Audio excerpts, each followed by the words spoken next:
Hey guys, welcome to this month's version of the Bluewater Cruising Podcast. My name's Chris again. Today, I am here with Brent and Shelby. We met them, it was probably almost 2 years ago now. I think you were in one of the very first versions of the very first one.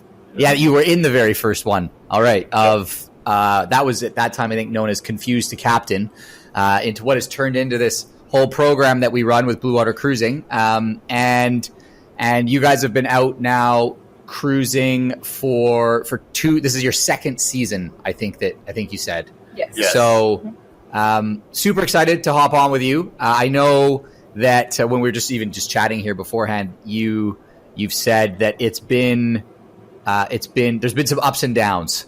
I guess we'll that's probably a bit of an understatement. Yeah, that's putting it nicely. Yeah. And just for the audience checking in, guys, the reason we're doing this, the reason I wanted to hop on with Brent and Shelby is I think a lot of people when they're thinking about going cruising, especially the clients that we have, there's this tendency to watch YouTube or see, social media and see all the amazing stuff that you can experience. And there's a bit of rose-colored glasses that can be put on the lifestyle. And we tend to overlook the realities and practicalities, is what we like to call it, of what the lifestyle entails, as well as the lifestyle demands. And once again, the reason we're running this podcast is to share more of the behind the scenes, I suppose, to maybe peel the curtain back a little bit, get into some of the nitty gritty of, what's it really like, lessons learned, mistakes made, challenges stepped into and overcome, and get a sense of both sides. Because, as we've said a whole bunch, that this lifestyle is an adventure. It's choosing to completely change the way you live your life and step into an adventure. It's an adventure that comes with highs and lows. And maybe it would be fair to say some high highs and low lows. But if you get through them, I think, at least in my experience, it's worth it. You learn something, you come together as a family and a team. So once again, that's why I wanted to talk to you guys, because I don't know too much about your story other than when you left. I know we went through our Confused the Captain, and it was 12 weeks we were doing at that time. You went out and bought a boat. We've touched base once or twice since then, and I don't know too much other than what I've heard through some other people. So I'll stop talking, and I want to hear from you guys. If maybe just to start off, was there a moment that you decided, okay, hey, I want to change my life and do something different? What was it like before, and then what was the catalyst to step into this crazy adventure? So what actually started it for us is we went on a vacation to the Keys, and we took a seaplane to the Dry Tortugas, and we were only there for 4 hours, and that was just the most amazing place. And we left wanting to spend so much more time there. You just can't see that whole place in 4 hours. So, and what we noticed were the sailboats everywhere. So I suggested to Brent, next summer, let's charter a boat instead of, renting a house somewhere. So he did his research, and he came back with, do you know how expensive charters are? We might as well just buy our own boat. And so that kind of slowly evolved into, let's just sell everything and go live on a boat. I guess we were bored. We lived on a lake, and we just kind of got bored driving in the same circle all day, every day, looking at the same houses all day, every day. So yeah, we're like, why not? We're young. We might as well. We'd rather do it now than wait until we were old and, life takes over, basically. We were at a point where it was the right time for us. I had a history of sailing and not on boats, and my parents had a boat, and they took us to Cuba, and we were on a trip, and that boat sunk when I was probably 12. The boat sunk? And yes, on a reef outside of Havana. It's a long story in itself. Okay. Were you on board? Story. Yeah, I was on board. I was probably one of the only Americans I've ever met that swam to Cuba when the boat hit the reef, and we were we were on the reef, and that's But Wow. so I'd had a history of it, and I'd had that taste. So I really wanted my family to experience that taste. And then we went to the Keys, like she said, and from there it morphed. And, you know, I took the opportunity. My dad had owned 1976 36-foot Morgan for the last 15 years, and it never really left the dock. You know, it was always a labor of love. It was going to be one day. And then, like, he fell and broke his leg, and then, you know, he healed, and then he broke his back, and it was like, you know, constantly one thing after another. And we just kind of didn't want to be in that position. We wanted to be able to do it. And, like, so we learned from his life, you know, and he's still alive, and I actually was able to enjoy it with us. So he's kind of like fulfilling his dream and our dream, and it's all worked out. He's come out and been able to sail with you guys? Yes. Yeah. That's his so parents cool. were with us the first, like, 6 weeks we were out. Yeah. The first 6 weeks his parents were with us. That's so cool. That is so cool. And I forgot to say at the beginning, so you guys are on you're on a Leopard 58. Is that right? Yes. Catamaran. Okay. Catamaran. And you've got how many kids? 3. 3 kids. And their ages are? Our oldest is 20. And then our little boy is 7. And the baby is almost 4. Okay. So that's like a wide age range there. I'm curious on a bunch of those things. I'm curious to dive down that rabbit hole a little bit, but maybe not now. But I want to come back to that just because I know we get a lot of questions from people around what it's like with kids of different ages, and you have almost every age range in there. except for maybe this, like, there's a gap missing maybe in the like that teenage years. But so yeah, I want to come back to that. So all right, so this thing started for you in the dry Tortugas, I think you said, and you were like, should we go charter? Oh my god, that's crazy expensive, which it is. It's like unbelievably expensive. And then that turned into, okay, let's buy our own boat and do it that way. So that was kind of like the catalyst of it. How did you go about making it happen? Like, from where were you lifestyle wise at the time? You said you're living on a lake. Are you guys business owners, career professionals? What was the jive like? Were you working 50, 60 hours a week, or were you like kind of sort of not? Like, can you give me a sense of the lifestyle at the time? At the time, I owned my own company, and I was working 80, 100-hour weeks, traveling on the road, you know. Gone more than he was home. Yeah, you know, my first year in business, I was gone like 320 days, staying in hotels, town to town, work.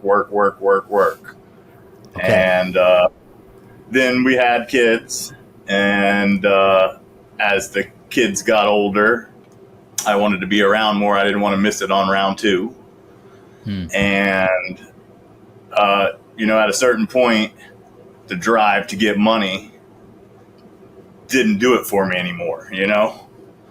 I hit a point where I was happy with our success, and things were working good, and it seemed to be more important to family and that life. So that was where we were at, and we ended up taking that vacation. And how we proceeded from there is we ended up, it was about a 3-year process. 3 years. Two. It was like 2 years, but from the time that 2.5, I guess, between the time that we actually took the vacation and like moved onto the boat. It was about 2.5 years. And basically we were back and forth about if we were going to buy like a smaller boat and do like part-time, or if we were going to try and keep our house. We finally were like, let's just sell everything. You know, there were, you know, some other factors kind of involved, like personal factors that we were kind of like, you know what, let's just go. like, why not? And, I wanted to homeschool my kids anyway. So we already kind of had that mindset that we don't like to be confined by schedules any longer. Yeah. So being able to kind of travel and, go and see family or go whenever, when he was working, like we would fly up to New York or we'd fly to Puerto Rico, like wherever he was working, we would go to and go visit him. So we kind of enjoyed that flexibility. Yeah. And I have no desire to put my kids in public school. So we were already kind of going in that like sort of like nomad route, I guess. And it inspires the adventure of the soul. We want that sparked in our children. There's more to life than what we're taught. Yeah. I mean, it's super cool that you had that realization. Like we've talked about that, and Keith talks about that a lot too. This idea of there's nothing on the other side of money is the way that Keith likes to put it. And it's like you get, and I mean, we see people that they don't get there. Some people that are just they stay on that path forever, and that is a forever path. There's no end. So, and we have friends like that we totally understand. And one of our personal friends is a lawyer, and he's in the 70s, and it's like he has the resources to be done. One thing Brent says that kind of sticks out and that I really like a lot is that you can make more money, but you can't make more time. Yes, so, I love that. I love that. Yeah, and that's, if we have to go like work at Walmart when we're like 60, like, okay, whatever, that's fine. We'd rather have this time when our kids are young than, Yeah, and the reality is you won't. Like it's you will. I mean, we have so many people that I talk to. I'm so grateful to have the business that we're in and stuff now, mostly because of the people I get to meet, and I meet people like you guys. And the one thing that I've really come to realize through this is like people that are in a position to choose this, that really, they get to the place that you did. And they're like, okay, I'm in this position where I can choose something else. They're successful people. They know how to create, they know how to live a life that's successful in some fashion or form. And you don't lose that. It's not like, so yeah. And I've seen it so many times now, right? I've seen people come into this life and then go into something else and just, whether it's financially, not financially, whatever it is, just crush it in the next thing they're doing because that's just what they do. So, there's opportunity everywhere, especially out here on the marine. Oh my gosh, that's one thing that we make. He's like, if we ever like move off the boat, I could just be like a marine, like electrician, and just make a ton of money. Yeah, anything, just doing right? that. Yeah, anything. It's all trying to get any work done on your boat by qualified people is a task in itself. So there's opportunity there, and then the labor and on and on and on. Yeah. Opportunity everywhere if you're looking. So did you end up selling the business, or do you still have the business, or what happened with that? So at the start of this process, I ended up finding a really good employee out of, the hundreds that I've had. One stuck out, and basically he reminded me of myself. He had the hunger, the drive, and the motivation to be something. And basically, long story short, is he took a majority stake in the company. My sister does the accounting, so that's good to go. So basically, I take a small percentage for life, and they do everything. And it's taken years.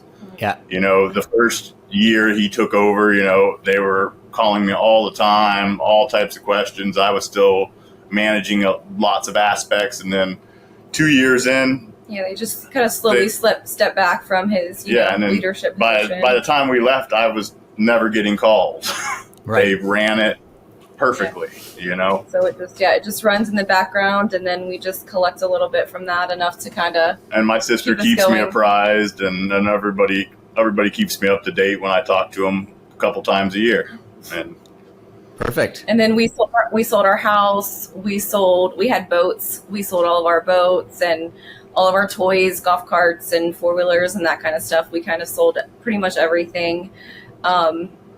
We built like a little garage apartment. We turned his parents' garage into like a little apartment, so we would have somewhere to stay when we came back to visit. Yeah, so we kept some of our personal belongings and stuff. We have some of that stuff. But we sold our house furnished, so that was we didn't have to worry about furniture and stuff. 90% of the things. Yeah, that's a smart way to go about it.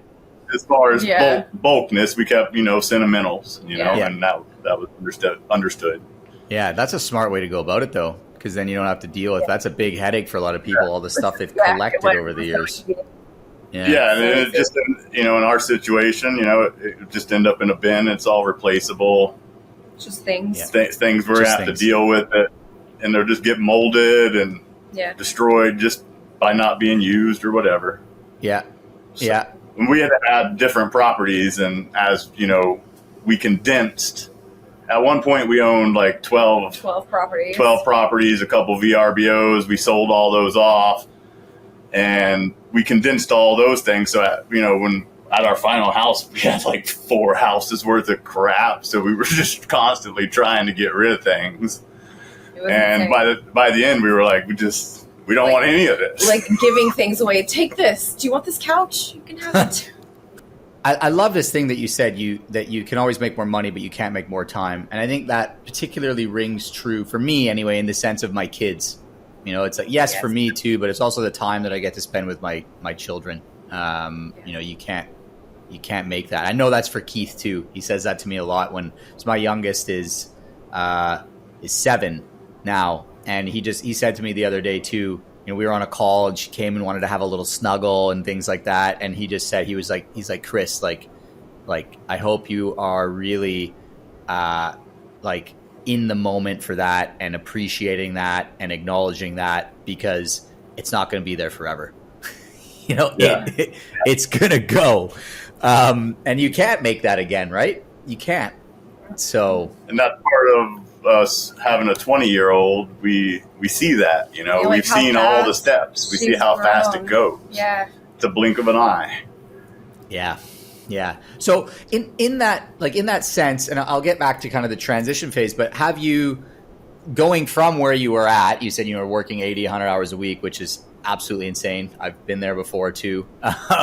And then to now living the way you're living with your family and the kids, would you find, like, what is do you find that you have that, like you find that you're more present with that time? Is that a change that has happened, or what do you notice as the biggest change going from that lifestyle to the life you're living now? So when I went from that lifestyle and I was on land, I was still 100%, even though I was home, I was still in that mind frame of go, go, go, go, go, go. I just couldn't get it out of it, and then coming to the ocean, you can't help but not be in the moment. You just can't help not be right in the moment. And so it was like soul saving, for me personally. It got me to where I wanted to be. Instead of thinking about like the future and like what's coming next and what's happening tomorrow and the next day. Go. You're worried about right now. You're worried about like the weather and, Present. which direction the wind is coming from. And, on land, there's no, we didn't have a connection to any of this, unless it was a hurricane Cat 4 or 5, or our phone alerted us. It didn't matter whether. It doesn't matter if it's raining or the winds are blowing 40 miles an hour. You just close the windows. Yeah. So it's a different. Would you say that you're more present? 100%. You're more present in the moment. And it's naturally, if you're more present in the moment and you're attuned to nature and the stars and just looking around and the ocean waves and the currents, and that's what you spend your time doing, you can't help. And as you observe all this, and your kids, if you have small kids, they're observing. So it's like everything that they see for the first time, it brings you back to the first time, and a lot of things we have never personally seen. So we're like watching our kids learn these things and watching our kids kind of line up when they realize they make connections, which seeing their little light bulbs go off is just tremendous for me. So it all brings us, all of those things bring us to the moment. Yeah. And it's a good place to be. And hopefully even if we leave this place, we can still maintain that. Yeah, you keep a piece of that, keep some of it. Yeah. That's again. That reminds me of we did a workshop recently for ASA around this, and I think there's like to me there's two types of people in broad baskets that do this. There's people that they want to go cruising, they want to go buy a boat and go sailing, go cruising, almost like they're checking a box in a way. It's like, hey, I want to go see what that's like. Check box. Go back to what life was like before. And then there's people that legitimately want to change their life. They want to change the way they relate to the world. And you said something there that stood out for me that was like, it was soul saving in a way, which, what I hear in that is like you were in a place where your soul needed some sort of saving to begin with. You were being sucked dry in some way. And this has been this new way of living, of being present. And I my experience of that, because that's what happened to me. That's what happened to me. That's what happened to Keith. And once you have that, you can't go back.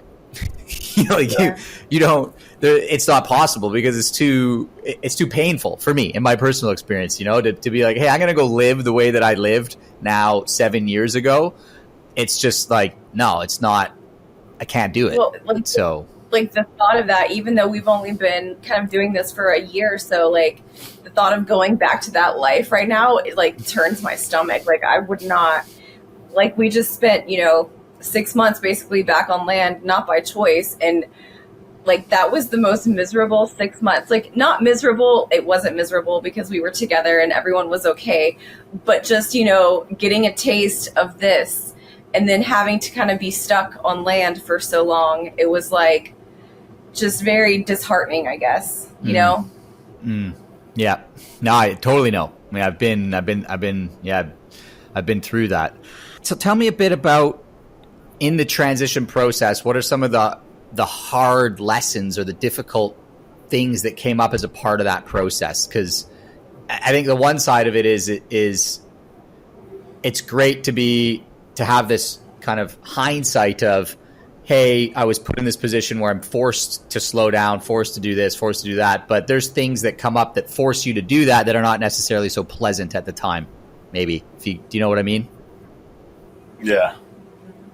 Yeah.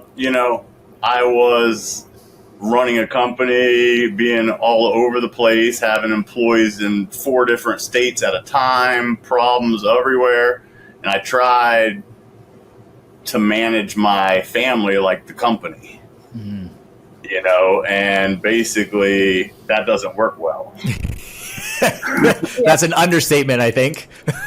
We call it work mode. We're like, okay, you're not, no work mode. You need to step out of work mode, Yeah. So, that, and just like, even in the transition process, Shelby's like, I want to charter a boat, blah, blah, blah. And I come back with, no, we're buying a boat and we're going to sell everything. Yeah.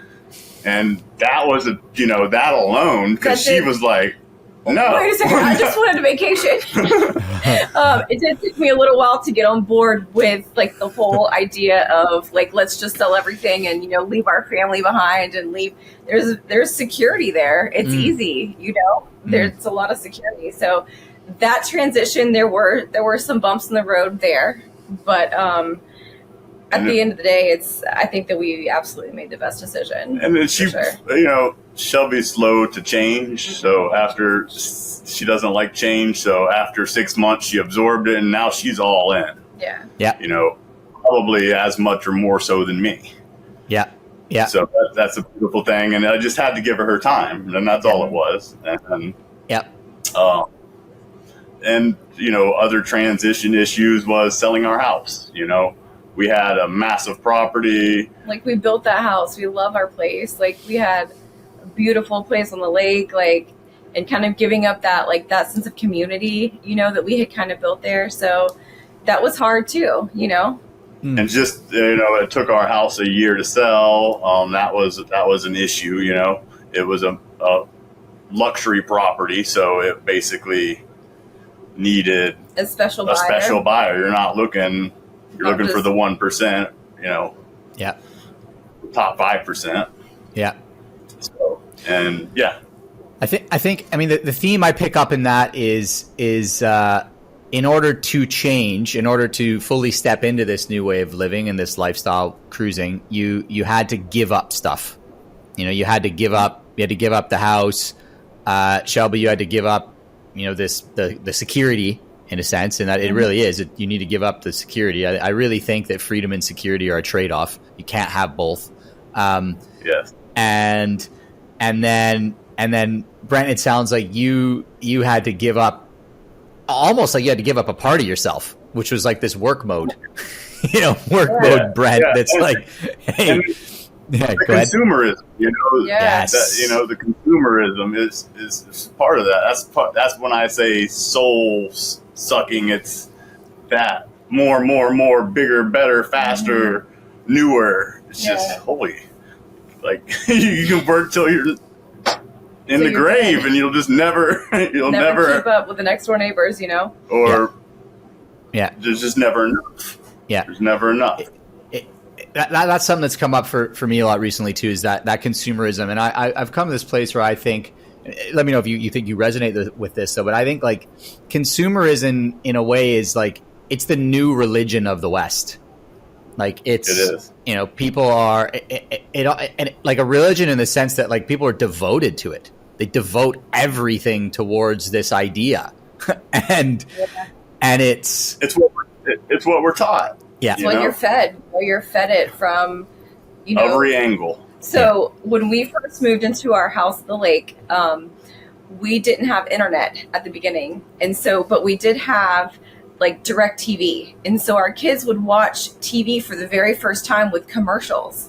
And they're like, oh, Mom, I want this, whatever the hell it was that they were selling on TV. And it was like every other minute he's coming up to me telling me these things that he wants from TV. So they're fed that from a very young age, and then their friend has this toy and I want that toy. And, it's just kind of a constant, it never ends, ends. Yeah. It's kind of like laundry. My parents grew up playing with 3 toys. I grew up playing with 30. My kids play with 300. Yeah. It's a good way to put it. And I don't want their kids to be playing with 3,000. Yeah. Yeah. I mean, the decision you've made is really to choose experiences over things. And I think that's cool. I mean, but it's hard to break free of that consumerism. It really is. I think it's. Well, listen, we still have things. Don't get me wrong. Like our boat's full of toys. I'm not gonna lie. Yeah. But it's not the constant, the constantness of it. Yeah. Yeah. No, I get. I mean, we all need things to some extent. The need is maybe somewhere on a spectrum, but. No, but it goes back to me. It goes back to it's like that perspective shift again, though, that it's like, what's driving that, right? Yeah, we all need things and we need stuff, but this idea of, again, the presence in the moment is the experience. And I think you said something there earlier, which was choosing this lifestyle is choosing to put yourself in a position where you have no choice but to experience that. And I know there's like, I think it's so cool. I'm loving talking to you guys about this because there's some people, I said that, that go into this life that they never get to a place where they can do that. And they just go back to living the same way they were. And they don't ever really experience that change. And I think it's cool that you've experienced it or are experiencing it. You're in the middle of it, which is rad. So tell me a little bit about, so you bought the boat. I'm assuming, like, because for everybody that I've ever talked to about this, there's this idea of, hey, this is what it's going to be like. We're going to buy a boat. We're going to do this. We're going to do that. And it never really works out exactly like that. There tends to be more challenges and roadblocks than anticipated, and lower moments. What did you call them? I missed that there. Mitigating circumstances. Yeah, that's a good way to put it. So tell me a little bit about that. Like what what you thought, what you were like, hey, this is what we think, and then and then maybe also a little bit, and then what was the reality, and how have you dealt with the realities? Well, I guess the first thing, the first kind of thing that came up is I get seasick. Okay. And I get seasick bad. Like, I throw my guts up seasick. So that's been a challenge. Like, I've kind of learned like how and when to take seasick medicine, and like what conditions I need to take the medicine in, those kinds of things, keeping a full stomach. Like, I'm kind of learning how to work around that, but that's actually debilitating, and that can be quite dangerous because we have kids, you know? Yep. So that's kind of something that, like, I'd been on deep sea boats before, and I guess I'd either taken something, or I don't know, like, it just didn't like click in my head that this was going to be such a big thing, you know? So that kind of put a damper on our first few weeks. But I mean, you know. I thank you for sharing that, because I think it's something that a lot of people have questions around, is this idea of seasickness. And I don't think you can ever really know. As you just said, you'd been on deep sea boats before and it hadn't been really that big of a problem. I don't think you can ever really know until you are living the lifestyle. And I've just a couple questions around it. Like, one is, so are you seasick like all the time at anchor, or is it like just on passage? So I have gotten seasick on anchor, not throwing up, but just that deep-seated like nausea feeling on anchor. Yeah. It's the rolling. Yeah. It's the rolling. And so certain conditions you do better, or I do better in certain conditions. So we've been in the Bahamas now for like a month now. And since our crossing, when we crossed over from Fort Lauderdale to Bimini, was probably the worst day of my life. Yeah.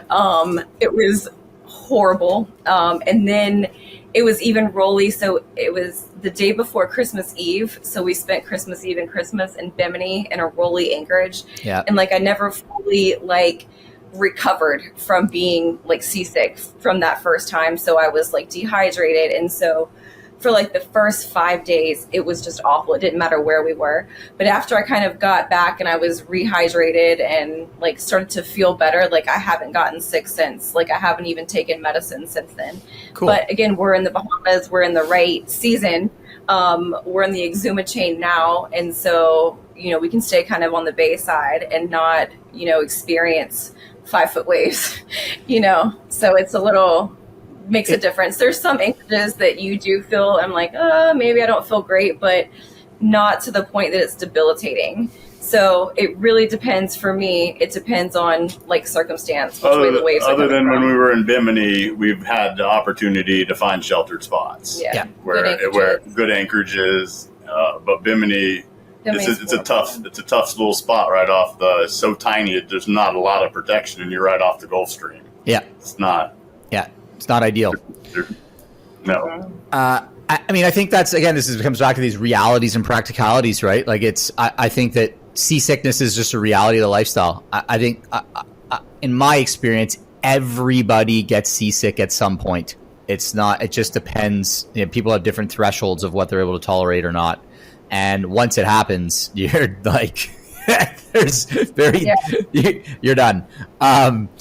And if I had had this experience at the very beginning, I might have been done too, because that 3-4 days was awful. Yeah, it was awful. Yeah, it's not a lot of fun.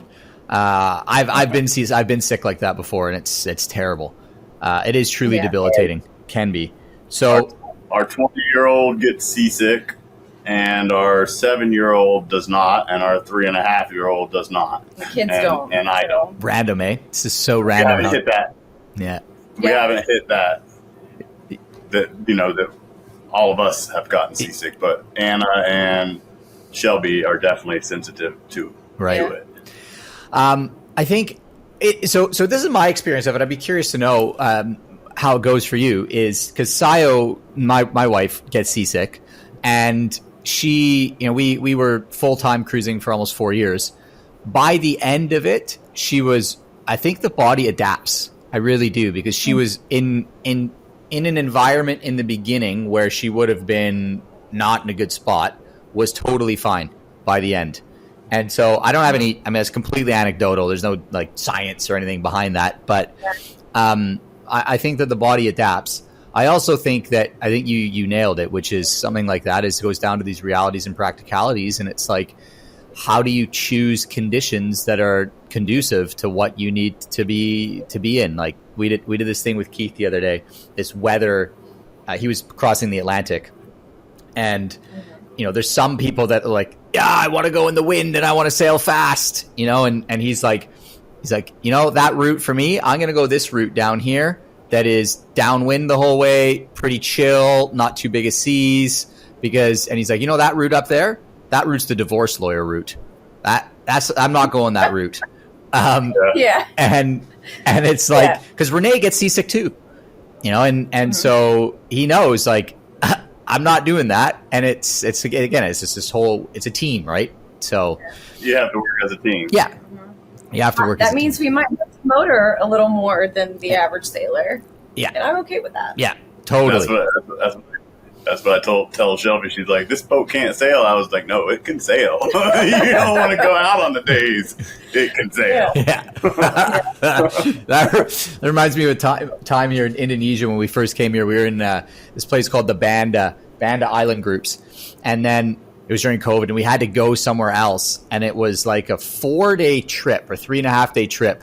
And we motored the whole thing, and it was like a lake. It was like this weather window at the shoulder season, and normally it's gnarly seas there.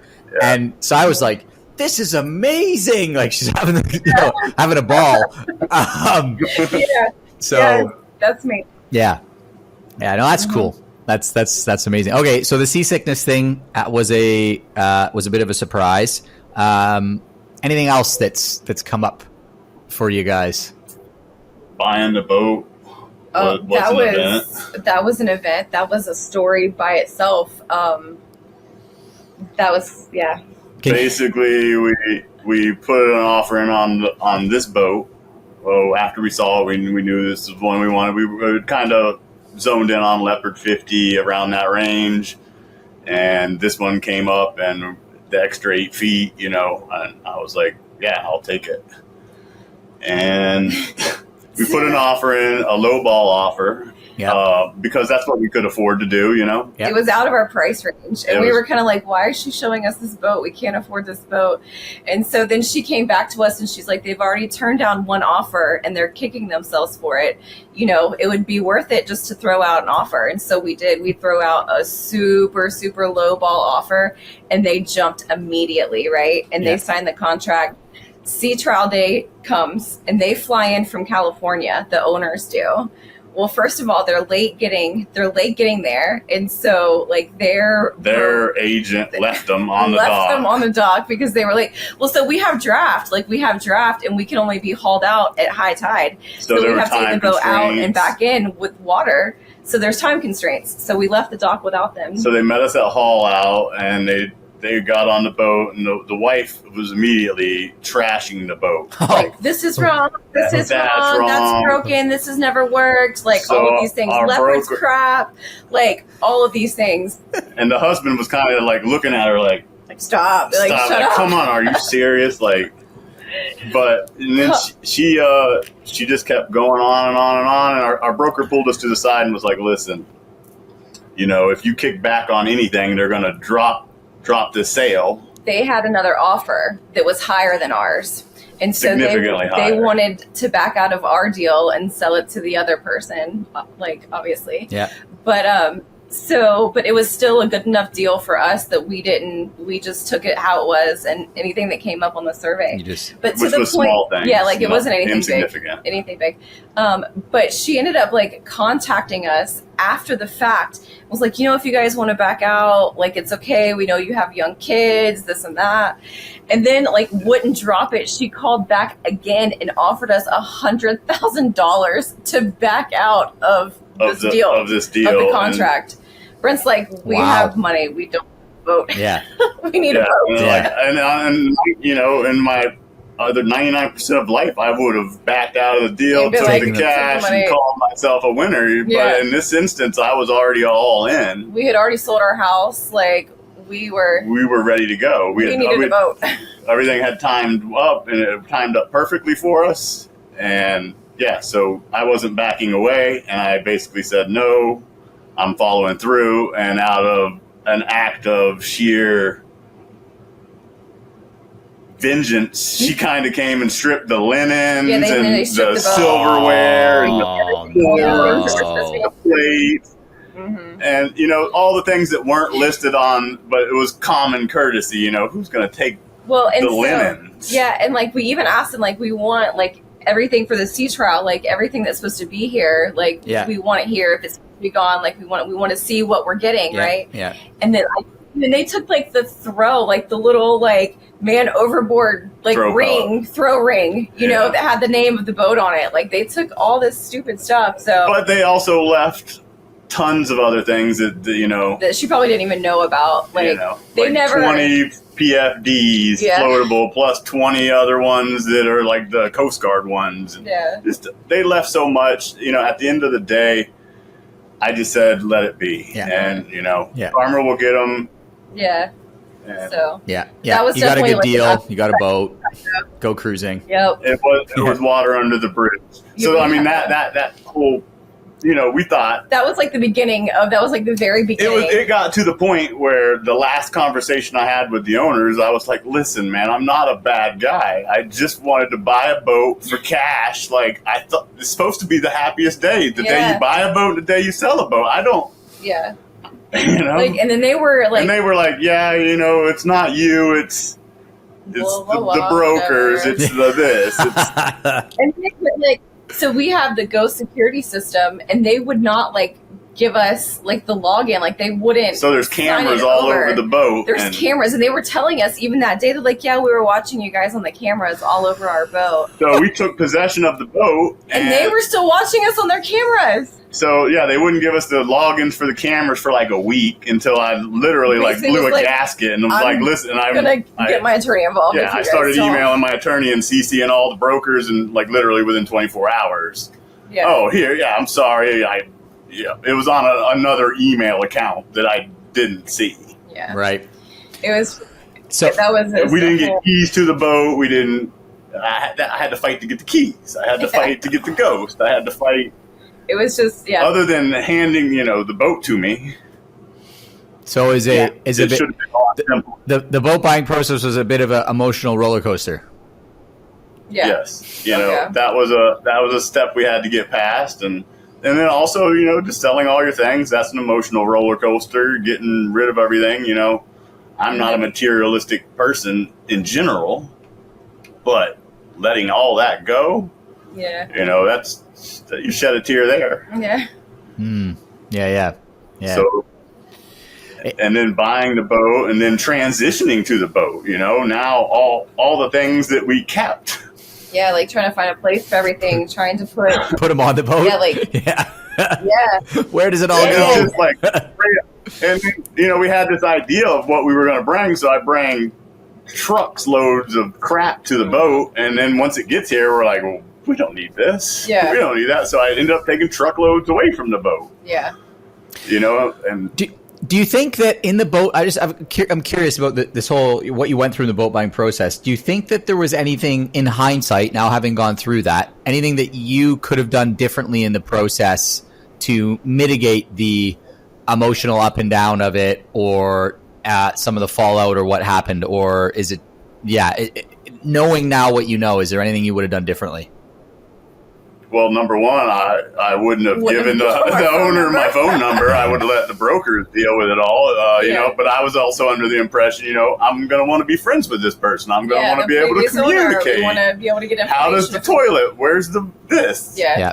But literally after that deal soured, like there's been no contact other than anything, I never really got that tour from the owner. I never really got that. So that was the other thing, is that when like the paperwork was signed and the boat's ours, like, okay, the boat's yours. Like, we'd had the sea trial, the survey and the sea trial, and then we were like on our own. And so the boats that we have experience with are like lake boats. We had a wake boat, ski boat, pontoon boat, jet skis, like those were the type of boats that we didn't have experience on this huge, like water 58 makers and foot. valves and Oh my gosh, like this whole huge like panel system and having to like turn your where stove on. everything's Yeah. located. Yeah. Yeah, that was the issue. We ran out of water our first trip because we couldn't figure out how to get water from tank to tank to reprime the system. And we had to get like the whole logistics of like the water. Then we got the water maker working, and the problem with that was the valves were closed, so it was like blowing lines. Yeah. And just not knowing all those simple things. Turning the generator on, you had to hold the glow plugs. Yeah. 3 seconds, 5 seconds after. Just simple things. Some of them I was able to pick up from the manual. Some of them I was able to pick up from Google. And some of them I was able to pick up just banging my head against the wall until I figured it out. Yeah. And so, no support from the owner on that. No support from the brokers on that. No. Yeah. No. For sure. It was basically they were deals done and brokerage that's it. deal. Yeah, deals done and they got paid. And on they went. Yeah, that's a bummer. And we hired. We did like a captain's training like thing. Yeah. And so we had 2 captains like come on board and like kind of open the hatches and like kind of, okay, there's your water maker, and there's the water tank, but like honestly, I wouldn't do it differently because so when I took possession of the boat, me, my dad, and 3 other guys, we just took the boat. Yeah. Took it right off the dock. It's in our possession. And we went on a trip to the Keys for 7 days. And that's when I had all these problems. So by the time Shelby came, I knew things. Yeah. I knew I wasn't banging my head and fighting myself, learning with her and the kids under stressful situations. It's 5 guys. If we don't have water, we've got beer. We made. Yeah, that's the way to figure it out. So that's yeah. So and then we took possession, and Shelby came, and we still had problems from then on, but we had the basics down. So I wouldn't do it differently in that aspect. I like the way it was. Yeah. You're going to have problems learning things. You just have to push through them. Yeah, you're going to constantly be learning things. I think the smartest thing you did, though, was to do that trip with the guys, not with the family. Because I've seen that, the first trip off the dock with the whole family on board, and that never ends well because you run into all those problems you have. Plus, then you've got, your family that you've got to deal with that stress. So so we did that, and then we 20 days we loaded the boat with all of our stuff, provision, and we took off after 5 days with a captain hardly leaving the canal. Yeah, we used to get kind of in the canal. And then we basically took off to the Dry Tortugas, which was our destination. And we made it to there, and we spent a week there. We did 6 or 8 weeks. Not in the Tortugas, but up the whole Keys. Yeah. And we had a scheduled refit, and that was awesome that we did those 8 weeks. Plus, I did a week with the guys. Yeah, because that way we knew like what we needed. So we went down the Keys, like Key West, Marathon, Dry Tortugas, and then we came up and then we hit Bimini, and then we went back to Fort Lauderdale for our refit. So we kind of knew like what we needed, like different things that we needed to add, things that we didn't. We knew we had power problems. We knew the gel batteries were at the end of their life or had been abused. Yep. Yeah. We knew we needed solar for the amount of systems that are on that we would want to keep running, so you keep it safe. Like when on our first trip, I had a hard time keeping the chart plotters on for anchor alarms and different things just because I didn't have the power. Yep. Yeah, we had to turn everything off. Everything was minimal. And the generator wouldn't charge the batteries above 70%. Yeah. And they're gel. I couldn't go below 50. Yeah. And, Yeah. Running the generator constantly. So, lithium was a game changer for us. Yeah. Solar. Yeah. That basically, I don't worry about power except on 3 or 4 cloudy days. Yeah. Yeah. That makes sense. And we still save power. We still, conserve power. And that alone is another thing going through from land, bringing kids and family and wife, water consumption, power consumption. You just can't, it's no longer an electric bill. We're not. That's about my favorite thing to say is we're not connected to land anymore. Yeah, we're not connected to the grid. Yeah. There's no power line running here. Self-sustaining. Yeah. And water is gold. Yeah. Yeah. Yeah, it is. Costs a bit of money to make. Yes. It does. Okay, and then so you went into Fort Lauderdale for this refit, and is that where you had the second incident or the incident? No. That's further down the line. So Okay. we did the refit, which took 4 or 5 weeks. Yep. All told, added all the mainly solar and customized the boat, like pulled a little dishwasher out that we were never going to use, added more cabinets, small little custom things for us to make the boat more ours. Mm-hmm. And we left. Yep, and then we left again for the Bahamas. We made it through, and so our timeline was we bought the boat at the end of January of last year. Yep. And we sailed until April 1st. April 1st, we did our refit at Just Catamarans in Fort Lauderdale. So we did the month of April was there. So April to May, we left right around May 1st, 2nd, 3rd, something like that. And so we left the beginning of May. So we were kind of behind, right, for the season. Yep. We hit the Bahamas. We did Nassau. We picked up, we had a friend fly in from Ecuador. So our buddy Tom that was with us, the first time on his guys trip, he came with us, and his girlfriend is from Ecuador. So she flew out and met us in the Bahamas. So we were there, we did Nassau and Eleuthera. And then my grandmother passed away and I had to fly back home. And I flew out of Eleuthera and they did the Exuma chain. Okay. They picked me back up a week later in Georgetown. And then, so that's the middle of May, towards the end of May. Yeah, so we got a good 3.5 weeks. Yeah, about from our refit. From our refit. We were on our way from Georgetown to Turks and Caicos because we were behind the schedule. We kind of skipped Long Island, Crooked Island. We were trying to go. We were trying to get south. Make up some ground. Picked a good weather window. Smooth sailing. It was beautiful. I had taken no seasick medication. I was feeling fine. I was at the helm. We were up on the flybridge. It was a beautiful, it was just beautiful days of sailing. Yeah. It was a 2-day sail. It was our longest sail that we had. And the second night, about 10 o'clock at night, we could see the lights of the Turks and Caicos glowing in the distance. Yeah. And out of nowhere, we got hit by lightning. A small squall, tiny squall, 5 lightning bolts, lasted 3 minutes. And that sucks. Literally, it hit us. Immediately we knew what happened. Brent was on the flybridge and I was actually in bed trying to put Aria, the little one, to sleep. And it just hit, and then basically the boat went, we had one engine on. We were motor sailing. We had one engine on. We had actually dropped the sail just for the little squall that was incoming. Yeah.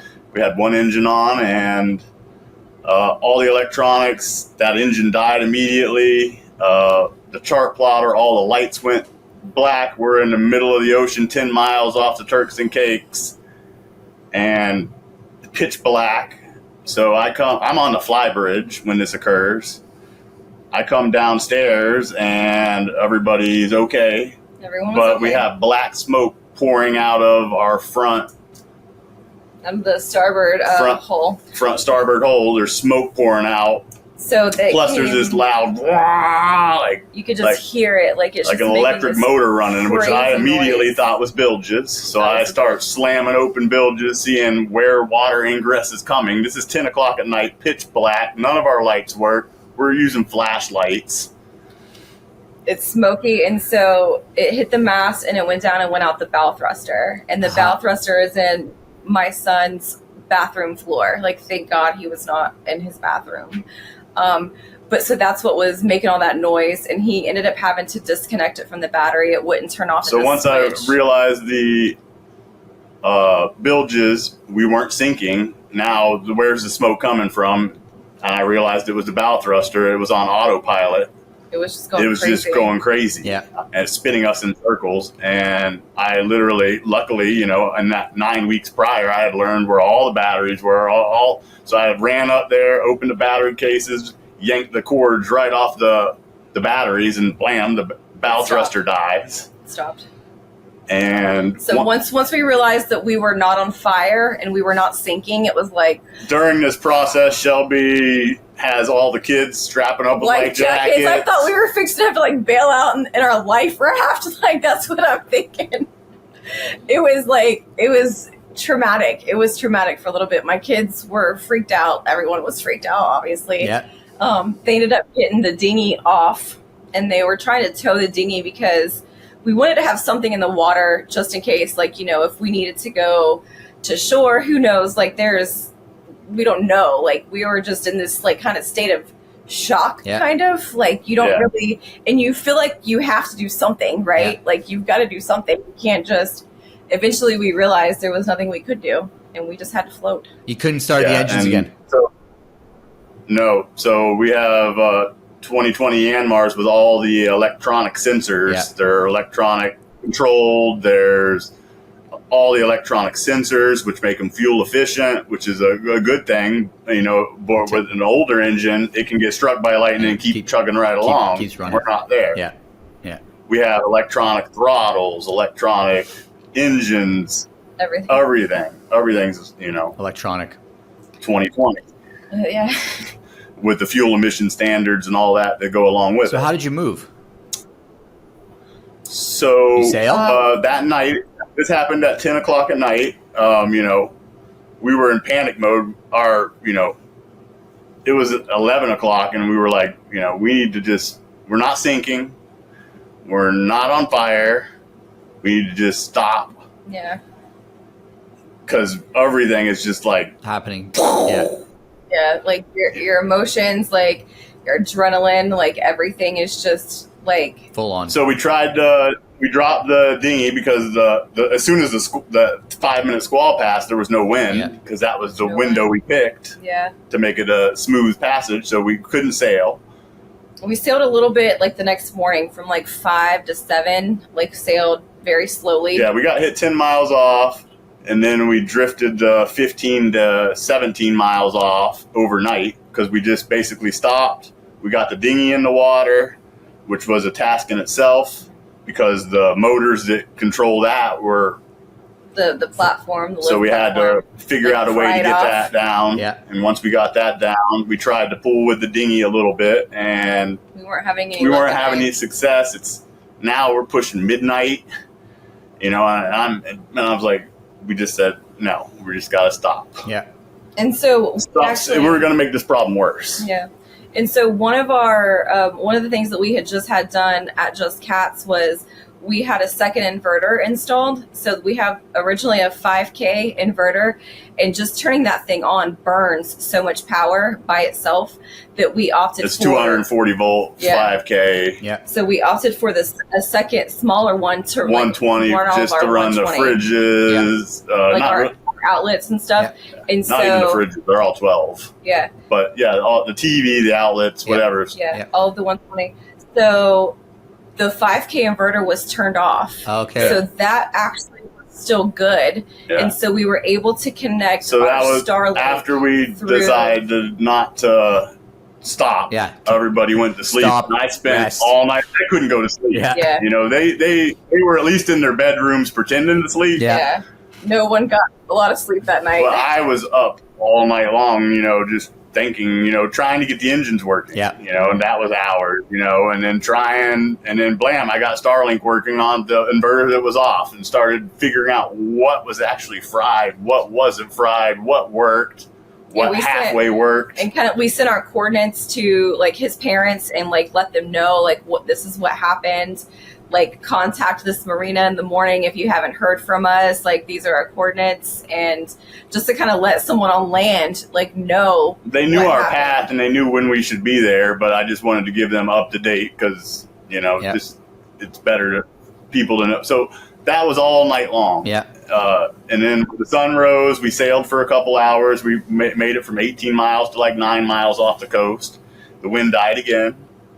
and we ended up. We towed with the dinghy then, and we made progress that time. Yeah. But we could not tow with the dinghy into like the cut because there's reefs and stuff, and we were like real zigzaggy with the dinghy.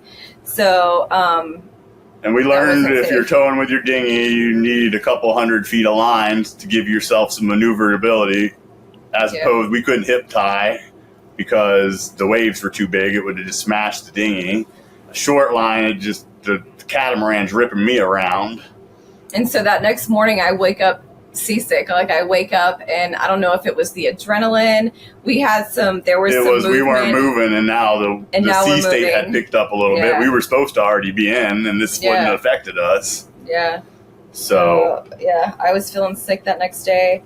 I took medicine and then I eventually got over it. But we towed ourselves all the way to the Turks and Caicos. We had made contact with the marina. The marina agreed to tow us through the reef system. Yeah, because they're more familiar with it. We had an iPad with Navionics on it and no engines, and we were just towing ourselves with a 60 horsepower dinghy, a 58-foot catamaran. Yeah.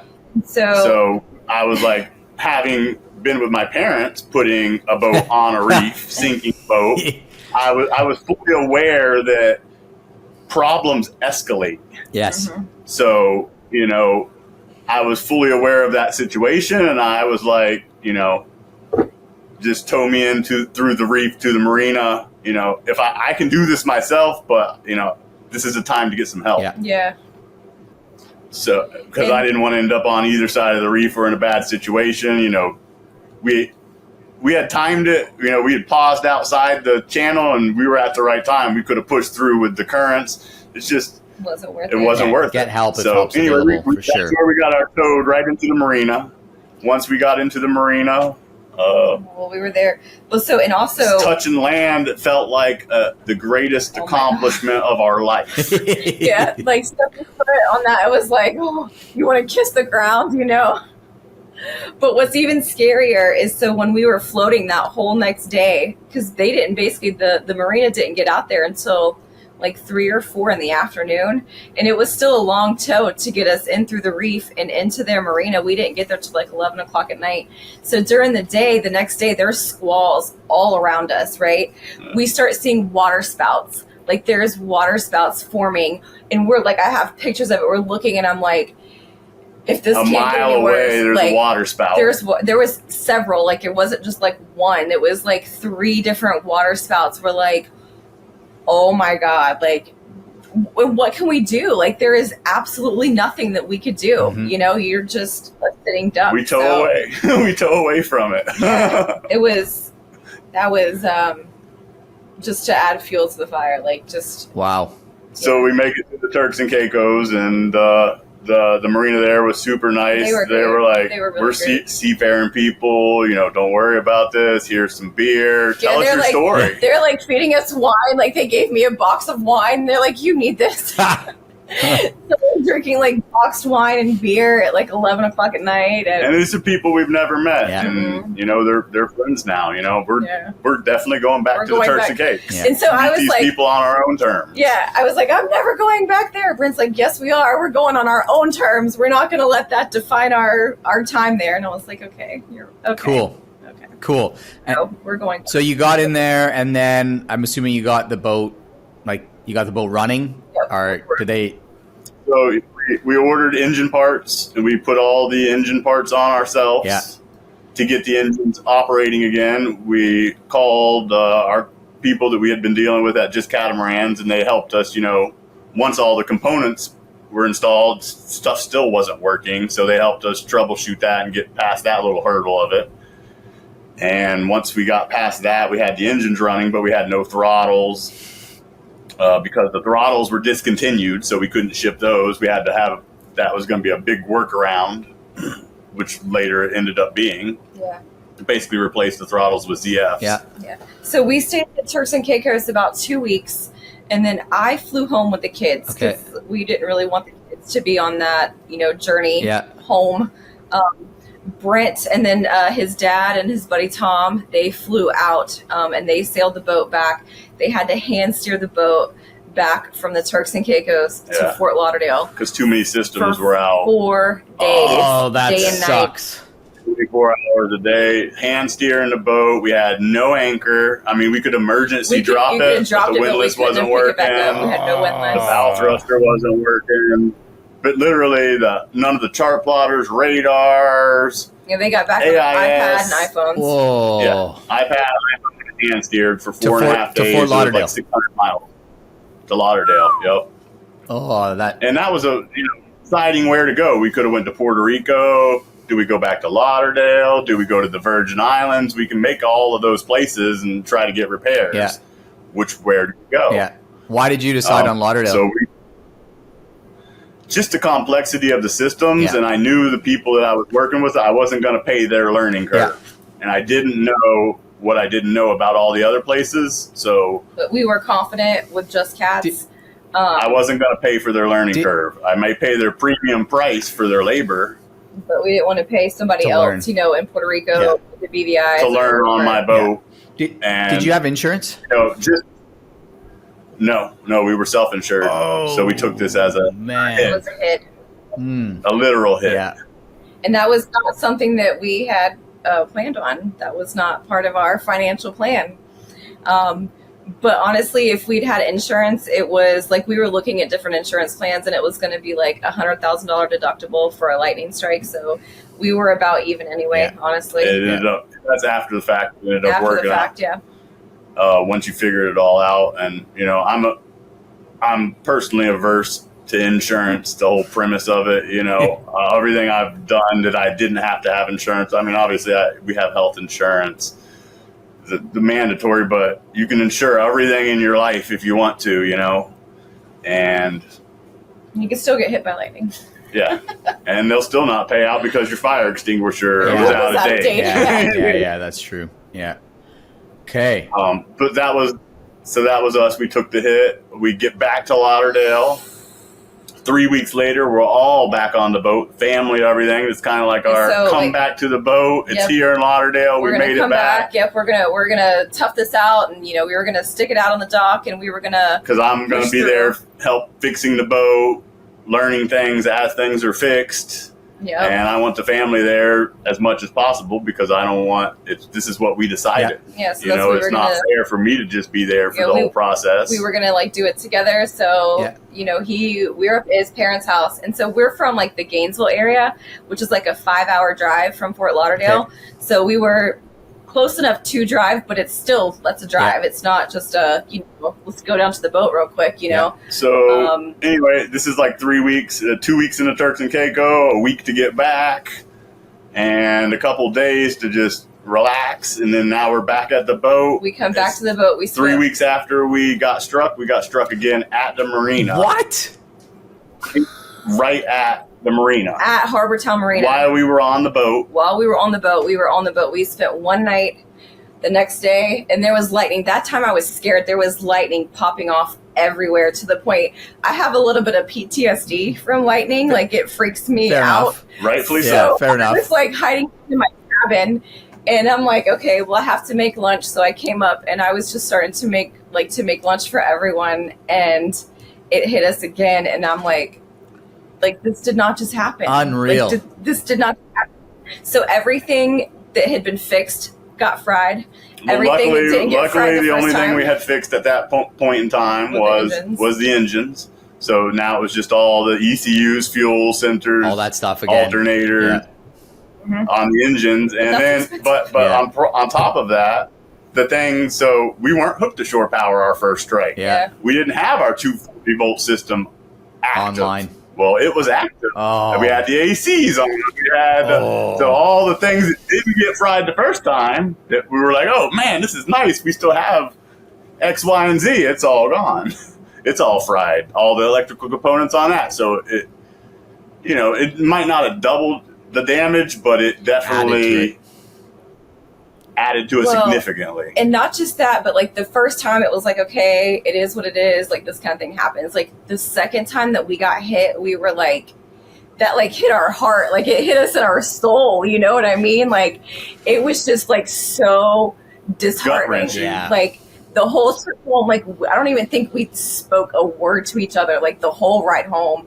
And it's like, what do you do? Like, we're getting hot, you know, we're sitting here, we're like, fuck, we just gotta go home. Yeah, we're either going to get a hotel. And it was just like the just saddest, like, most disheartening experience. Like, the second time, the first time it was like, okay, this thing happened and this is horrible. But like the second time, it just really hit you, you know? Oh. And so then it was like, and it took so long. Our boat, it was 7 months. Like, we just got our boat back, you know? 7 months to fix everything. It happened in May. We got hit May 24th, and then we left Harbortown Marina December 23rd. Yeah. To come back over, to cross back over. Oh. So 7 months our boat went out. Yeah. And so you were, during those 7 months, you were back and forth to the boat fixing it, or did you move back onto it at one point? Brent was back and forth mostly. Like, I would come sometimes, but like the boat was torn apart. Yeah. Like, the ceilings were down. Like, everything there's stuff everywhere. Yeah. We can't have our kids here. Like, if it wasn't a safe environment for them to be in at that point. Yeah. Did you basically have to rewire the whole boat?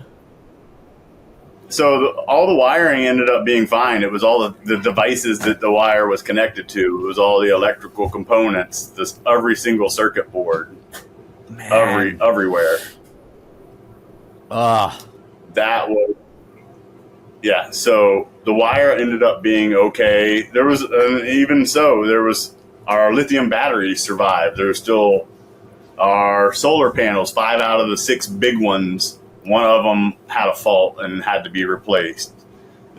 Lightning's weird, you know. A lot of our lights came back on. I was able to fix them to Turks and Caicos just by fuses. Bilge pumps we were able to bring back online by fuses. Most of the things that were fused seemed to... And we had things plugged into surge protectors, you know, different, you know, components under the TV. Yeah, we actually had our Starlink was plugged into a surge protector, which is, we think, the reason that the Starlink didn't blow. Yeah. So it's weird, the things that make it and the things that don't. There's no pattern to it. I will say everything that the breakers were off, 99% of it didn't get affected. Yeah. It's anything that was turned on and active. Yeah. So I think if you get struck, you're going to lose your chart plotters and all the things connected to your mast, but you can really mitigate your loss by turning everything off. Yeah. Well, I gotta say, you guys are the only person I've ever talked to that's been hit by lightning twice. Twice. Within 30 within days. 30. It was 3 weeks apart. Yeah, maybe I've talked to somebody who's been hit by lightning twice before, but twice within 30 days is like, that's a record. That's unreal, man. And so we really stressed to our kids that, you know, we were having a tough time with it, and we didn't want them to look back at this as a traumatizing moment. So, you know, we told them that they got superpowers out of it, and they ran with it. Yeah, so my son tells me he's got lightning power. Instead of making it a negative aspect, we made it a positive aspect. Like, you could run faster, and they truly, to this day, and all this stuff. Yeah, they'll tell you he's got lightning powers. That's rad. Yeah, and then like he's talking about like he's Zeus, and he's gonna like whoa, hold it with the lightning, okay? We'll keep lightning powers, keep them down now. It's funny, like even passing through the Exumas, we hit one of the spots where you're supposed to make an offering to Poseidon, and everybody wrote a note, and he wrote his note, Poseidon, please give me your powers. Yeah, he wants your powers, yeah. Because he already has Zeus. He's got Zeus's lightning powers. Amazing. Yeah. Oh, that's great. So, that was the one positive of it is, you know, when this happened, like that night, I was like, Shelby, we can't let this like be a defining moment for them or traumatizing in any way. We need to spin this to out of that realm, you know. And then the second time we got hit, they were like, oh yeah, we got hit again. Yeah. They needed to level up the lightning powers. We're crushed, but they're like, it doesn't even faze them. Yeah, they're like, okay, well, it's just something that happens. Which is, you know, that's the power of what you tell your kids and how you respond, how you handle things, how you respond. Yeah. So, I mean, but they do still have. They did. I feel like they're fine now, but like there was there was like a car accident down the road, and like somebody hit a telephone pole or a power pole or something, and it knocked the electricity out at his parents' house where we were staying. And so my kids are immediately like, did we get hit by lightning? The house. You know, the house, because we're on land. Did we get hit by lightning? They correlate no power with getting hit by lightning. Lightning bolt. Yeah. Yep. And so then, you know, we're back. It's like the beginning of June. My cousin came down. We rented like a little condo at the beach for a weekend, and it's pushing towards like the 4th of July. So someone's shooting like fireworks outside on the beach. And then my kids are like, did we get hit by lightning? Like, I heard that so many times. Every little thing that would have, did we get hit by lightning? So they're kind of over that now. I feel like they've kind of gotten past that, but. Cool. I get that. I mean, we hit a reef when we were sailing. And that was a, you know, same sort of deal, right? I mean, it happens to everybody. Like something like this happens to everybody, I think. Yeah. And I think the cool thing is that it is that you push through it. You know, that you push through it. Now you're out sailing again. That's like you came back for more. You keep coming back for more. And then people are like, didn't you didn't get the sign the first time? Like, you didn't get the hint the first time. No. But no, we got a taste of it. Like we got just enough to know, like, yeah, this is what we want to do. Like, this is the life for us. And then just how quickly it can be taken from you, you know? Yes. Like, just so that. And another thing that we learned out there, something that I learned that was a huge kind of eye-opening moment, is that, like, no one's coming to help you. Yeah. Like, you're out there, you're on your own. You're by yourself. You are like responsible for your own solutions. And if not, you're fucked. I don't know if I can say that, but like, you're responsible. Which I knew that going into this, I knew that too, but it really brought it to reality. Yeah. There's a difference between knowing it and experiencing it, for sure. I think to me, that goes back. That's this whole freedom versus security trade-off. You know, that's what you give up, right? Mm-hmm. You're taking freedom is the choice to be responsible for yourself, and nobody's coming. So no one's coming. No. That said, though, I think on the flip side of that, yes, when you're out there and you're on your own, you make these decisions to do these passages and things. Nobody's coming, but like you said, when you got somewhere and there's other people around, people want to help. Yeah. You know, so it's like, in my experience of it is it's like this community of people that have all collectively made that decision to some degree. And so when somebody does need help, we all want to help because we all understand what it's like to be in that situation.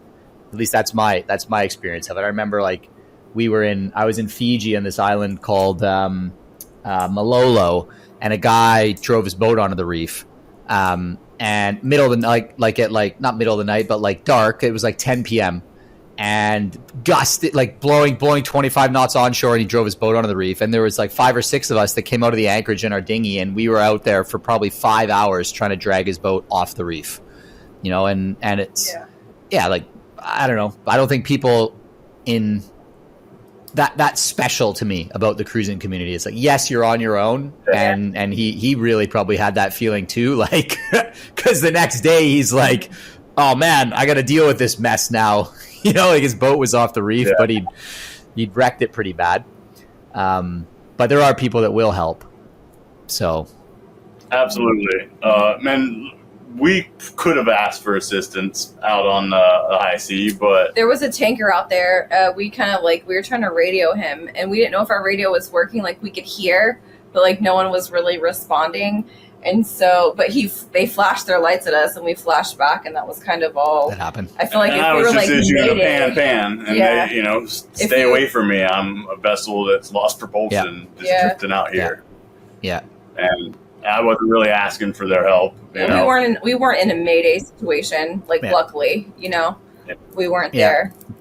And but you're absolutely right. As far as the cruising community, there's not a better group of people, and that's hindsight. One of the things was when we bought our boat, how we did it, and doing the refit. Hindsight, I should have just took off in January, took off to the Bahamas, and had more time. The way we did it with the refit, And coming back. It cut our time down, so we were in the wrong place at the wrong time. And not only that, we didn't have buddy boats. We didn't. Where this trip, we're not in any hurry. We've got all the time in the world to reach our destination, and lo and behold, we've got in the anchorage we're at, we've got 5 buddy boats and 10 kids 8 and under, like right here in our anchorage. Awesome. And 3 of them are heading down to Granada with us. You know, we'll jump and connect at different spots, and that's awesome. And that's just, we're only a month in, and I'm sure as we go further, we'll meet other people. Yeah. So, and having that, like that it's sense different of like connection, it's completely different than doing it solo the first time. Completely different. We didn't really have. We didn't have buddy boats. That's what I was like. This is because we were late in the season because everybody else that was going that direction was already gone. They were already gone. Yeah, the smart ones. No, it makes all the difference in the world.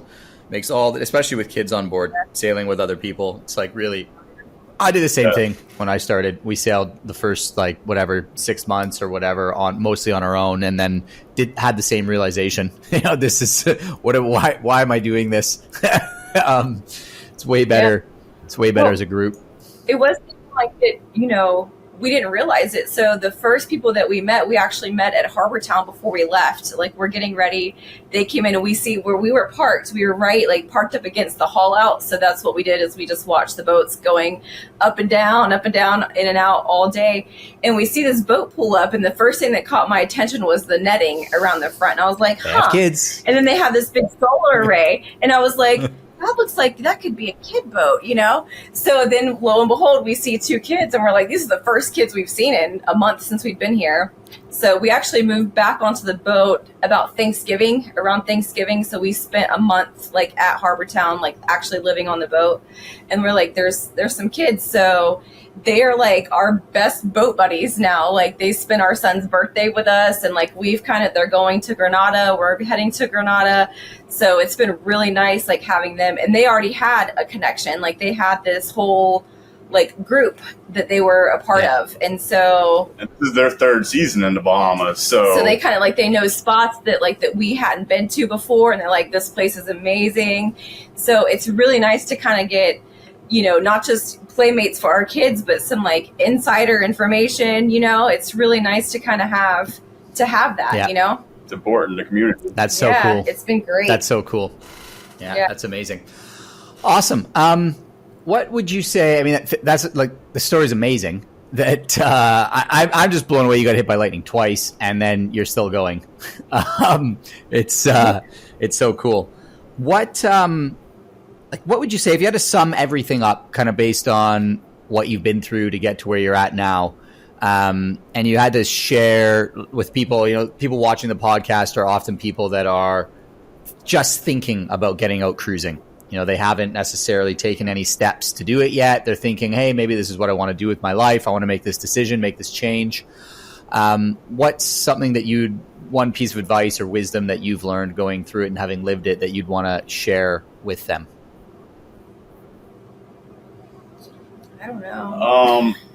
So one of the things I will say is there's people, I was under the impression you needed X amount to do this. And having been out here, there's people on $25,000 boats with no water makers, no anything, or they have the bare minimum of the things. And, they're some of the happiest people in Anchorage. They're sharing the same anchorage, the same sunset, same views, they're at the same beach that we're on, and for a fraction of the cost, you know.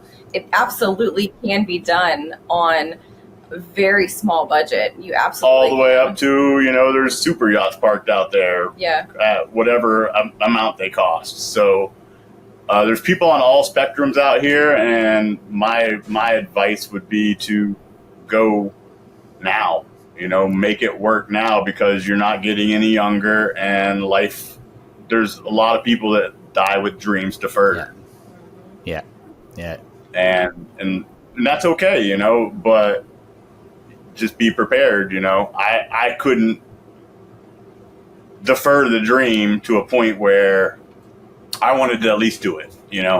Maybe I started off with just the idea of check marking it. but it's evolved to where I wouldn't want to do it any other way. Yeah. Yeah. And also this isn't like, this lifestyle is not for everyone. Like, this is not there's, a lot of people, it sounds great and it sounds like, luxurious and like we're on beautiful beaches every day. But like, like we've just described, there's a whole lot of drawbacks to that. And some people can't handle that. Some people are like, are you crazy? Like, why, Yeah. there's drawbacks, and there's constraints, and there's days that we're cooped up on the boat all day because it's rainy and nasty and yucky, and I've got 2 small kids running around on a boat. You know what I mean? Like, there's times that it gets cramped, and there's times that like people need like the social interaction, and they need the convenience of being able to go to Publix and get what they want. Like, we ran out of like fresh fruits and vegetables, and like we've been eating canned green beans for weeks now. Like that's, some people can't do that. Some people are like, I just can't do that. So it's not for everyone. It really isn't. I'm with you on that. I think it's like, the lifestyle itself is, there's, what would you call them? Mitigating circumstances, or there's stressful challenges that come up, and it's, you either find out that you're a person that can deal and adapt to that, and the cost, like going through those situations is worth what you get out of it. And there's other people that it's just, the trade-off's not worth it for them. They're like, I don't want that. I'd rather have the security and the comfort and the convenience of being able to, walk down the street to the corner store and get my beer or whatever it is, And there's no wrong way either totally. way. I just feel that people that have the dream and think they want something different, I think that they should do it, and I think they should do it sooner rather than later, on what level they can afford to do it. And you can work out here, like Startling. So like one of the things I tell my 20-year-old daughter is, don't let life pass you by. You go grab it. Go grab your life. Yeah. Make your life a reality, whatever it may be. And we want our kids to see that sense of adventure, and we want them to.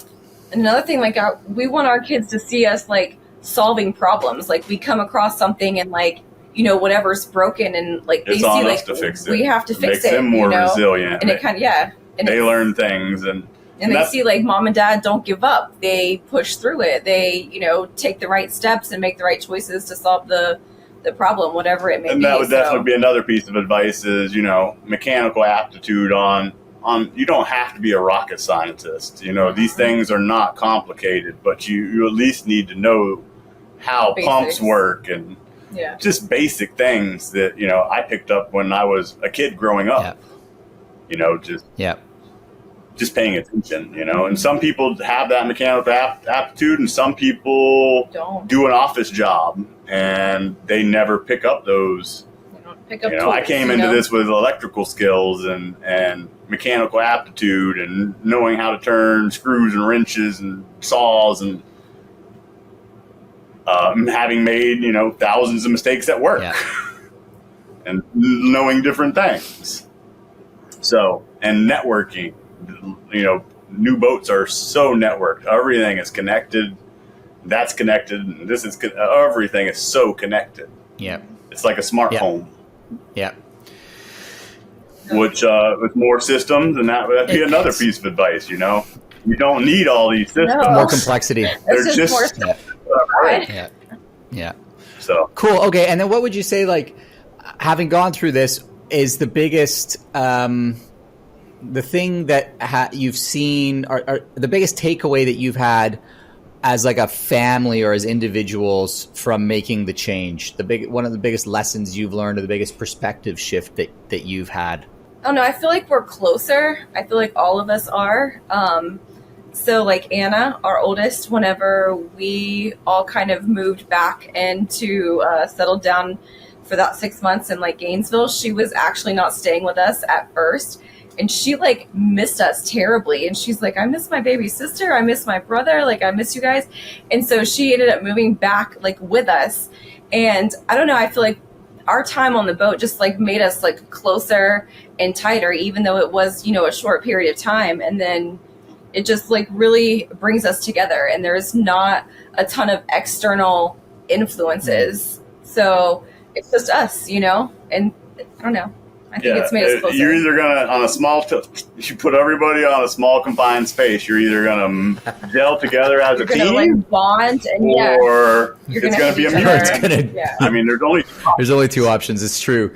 It's true. And they do say this. There's this thing, right, where it's like, I think it's part of this whole thing. You went through a stressful experience, especially the lightning strike, things like that. That's where learning is strengthened. You know, so if you are getting together, if you're gelling well as a team and you go through a stressful experience as a team or as a family and you come through it together, that's where bonds are strengthened. And I've seen that. You know, I've just seen so much of that with people that I know that we've been sailing with, and it's like there's some really strong friendships, connections, and strong families that come out of that, because that's what adventure does. When you go on adventures together, you know, it's like it creates these bonds. What's been your experience with the different ages and them either adapting to or wanting to be a part of the cruising life, and what they want out of it? So for Anna, I think she's always, you know, kind of like for traveling and, you know, seeing new places and stuff. That was kind of a big thing for her. She does want to go to college, and I know at some point she will be leaving us. But I think that she just really wanted to be close with her family and her brothers and sisters, as far as like her choosing to go, because this was her choice. You know, she was 18 whenever we started this, so she had the choice. She didn't have to come. That was, you know, her choice to come. That was one of the things we stressed was, you know, it's your choice. It's your choice. Your little brother and sister. Yeah. They don't have a choice in this. You're an adult, and that you can make an adult choice, and that kind of eased the burden on us, because anytime there was a problem, we could always defer back to, this is an adult choice. You chose to be here as we chose to be here. And so, but it's definitely been hard on her. Yeah, and it's been hard because there's not a lot of people her age here. And actually today is the very first time that she met someone her own age. And it was kind of, we're on an app called No Foreign Land. I don't know if y'all are familiar with that. But we saw like a boat that had like an 18-year-old girl. And I'm not like one for like messaging random people, but I was just like, hey, like we're right behind you guys. You know, we have these kids. They have other kids too. They have like 4 kids between 18 and like 7. So, you know, and our son is 7. So she just like, they pulled up here today, and the girl, Anna told me later, she's like, yeah, her mom just like, come on, just come with me. We're going to go meet somebody. And the mom just brought her over here. And Brent met them at the beach yesterday. Yeah. And so they brought her to the boat today, and they totally hit it off. They sit here. She sat on our boat.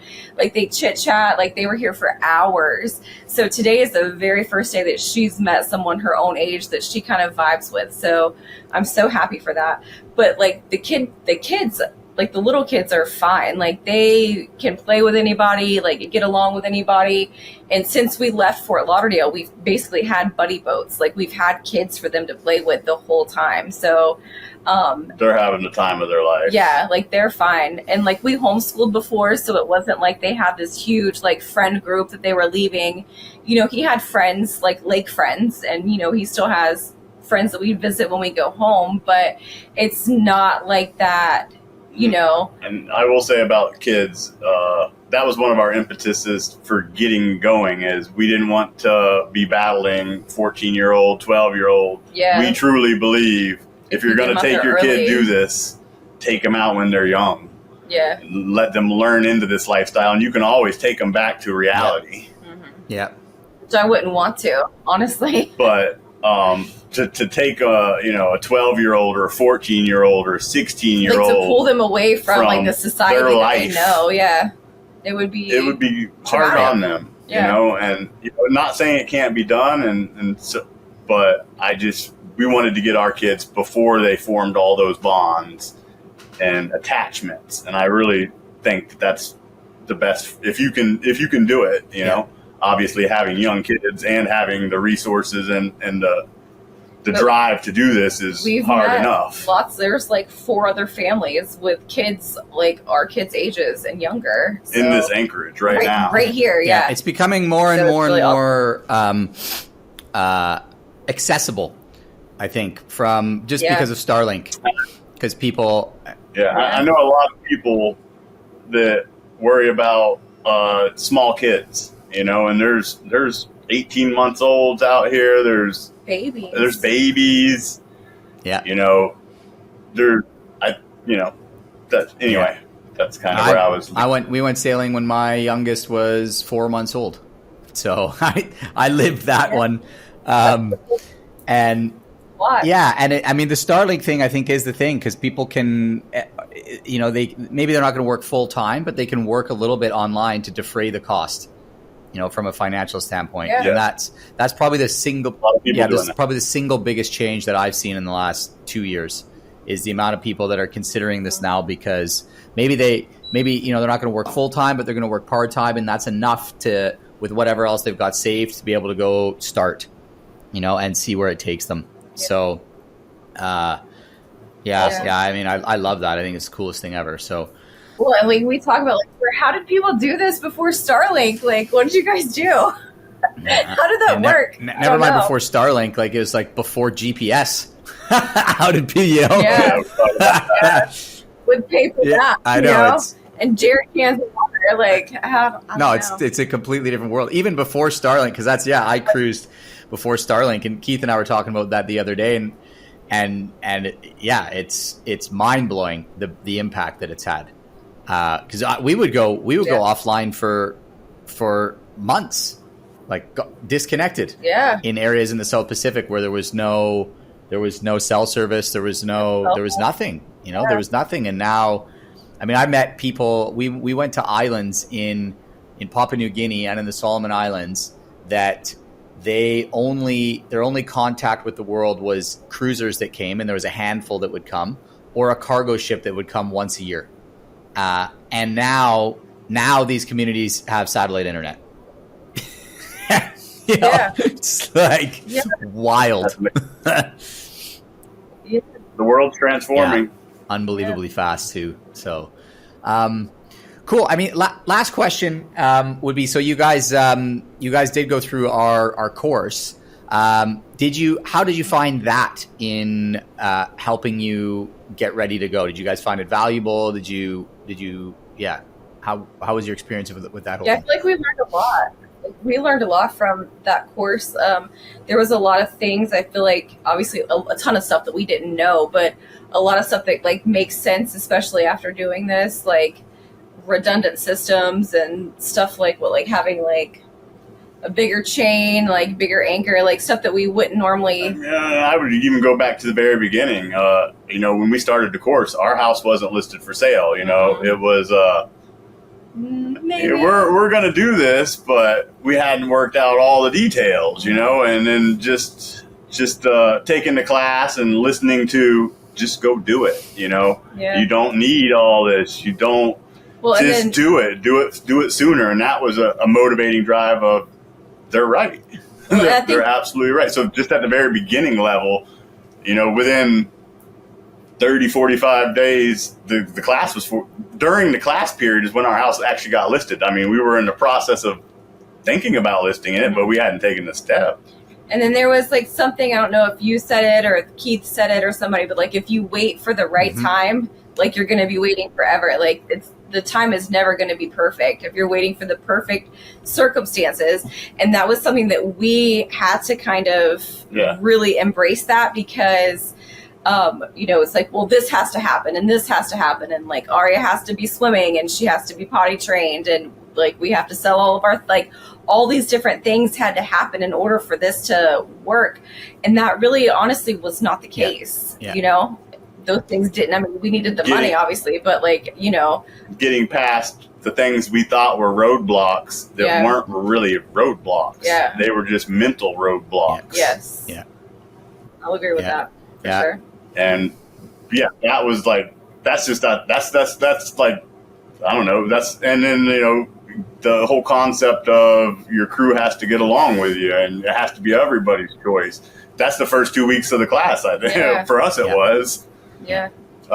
So, and then there's all the knowledge that's passed on, you know, the mechanical systems, this system, that system, that apply to all different boats. and how to anchor, and there's 1,000 things in the class that. Yeah, all the details, Cool. all the little details. But that was number one for us. It's definitely just get out and do it and get past your personal roadblocks and the things you think are holding you back, and realize it's you holding you back. Mm-hmm. And once we got there, I mean, we've been moving ever since. We have been, well, except for the 6 months we were at your parents'. Well, you're still moving. All right, guys. Well, I want to say a big thank you to Brent and to Shelby for taking the time to come on, share their story with us. There's a lot in there. And yeah, thank you guys for, going down some of the paths and sharing some of the personal experiences and personal challenges, as well as, the highs and the lows as to what this is all about and what's involved in changing your life and making this happen. For those of you that are listening, thank you for taking the time to listen to this episode of the Bluewater Cruising Podcast. We release one of these a month right now. If you haven't subscribed yet, please subscribe to the channel on YouTube or on Spotify so that you get notified the next time an episode comes out. And really, really looking forward to seeing you guys on the next one. Again, Brent and Shelby, thank you guys for taking the time and, opening up and sharing some more personal stories and just sharing with the audience. I know it's helpful for everybody that's listening. No problem. Thank you for everything. You're welcome, Chris. guys. All right. Yep. All right. Thanks, guys. See you guys next month.